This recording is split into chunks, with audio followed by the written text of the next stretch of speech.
నేనే గనక అనుకుంటే మన యూనిటీలో అందరితోని డబ్బులు జమ చేయించి ఇప్పుడే షార్ట్ ఫిలిం కూడా తీయొచ్చు. నేను మన యూనిటీని ఆధారంగా చేసుకొని వాళ్ళ దగ్గర నుంచి డబ్బులు తీసుకొని ఒక 2 ఎపిసోడ్లు వెబ్ సిరీస్ కూడా నేను తీయొచ్చు. కానీ అలా చేస్తే నేను ఖచ్చితంగా స్కామ్ చేసిన వాడి కిందనే పడిపోతా జనాల దృష్టిలో. అది నాకు వద్దనే. ఎవరి దగ్గర నుంచి ఒక్క రూపాయి తీసుకోకుండా నా దగ్గర ఎంతుంటే అదే దాంతోని కష్టపడ్డా. నిజాయితీగా నా టాలెంట్ ని చూసి నాకు సపోర్ట్ చేసి ప్రొడ్యూస్ చేస్తే ఎవరైనా కూడా ముందుకు వస్తే అలాంటి వాళ్ళ కోసమే నేను వెయిట్ చేసిన. అందుకే ఇప్పుడు కూడా చెప్తున్నా, మన యూనిటీలో ఉన్న ఎవ్వరు కూడా నాకు మనీ పరంగా హెల్ప్ అయితే చేయకండి. జస్ట్ మీరు బోడుప్పల్లో రూమ్ తీసుకొని రూమ్ రెంట్ కట్టుకుంటే చాలు, ఇక్కడైతే వచ్చి ఉండండి. ఇలా గనక మన యూనిటీకి సంబంధించిన వాళ్ళందరూ ఇట్లా బోడుప్పల్కి వచ్చి ఉంటే అప్పుడు ఏమైతుందో చెప్పాలా?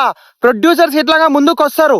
అందరం కలిసి వీడియోస్ తీస్తే ప్రొడ్యూసర్స్ బరాబర్ ముందుకు వస్తారు. అప్పుడు మనం బరాబర్ చెప్తున్నా కదా, బరాబర్ షార్ట్ ఫిలిం తీయొచ్చు, వెబ్ సిరీస్ లు కూడా తీయొచ్చు. కొంతమందికి నాకు ఏమీ రాదు, నేను నేర్చుకోవాలని చెప్పి అనుకుంటారు. అలాంటి వాళ్ళు కూడా వచ్చి ఉండొచ్చు, నేర్చుకోవచ్చు. మరి దీనికి సిద్ధం అయితే ఇప్పుడే లేట్ చేయకుండా నా నెంబర్ కి వాట్సాప్ లో మీరు మెసేజ్ చేయండి, లేకపోతే డైరెక్ట్ గా కాల్ చేయండి, నేను లిఫ్ట్ చేస్తా. మూవీ ఇండస్ట్రీలోకి రావాలంటే అంత ఈజీ కాదు. అన్ని వదిలేసుకోవాలి. జాబ్ గానీ ఏదైనా గానీ అన్ని వదిలేసుకొని రావాలి. అలా అన్నిటికీ సిద్ధం అనుకున్న వాళ్ళు మాత్రమే నన్ను ఫాలో చేసి అయితే పెట్టుకోండి.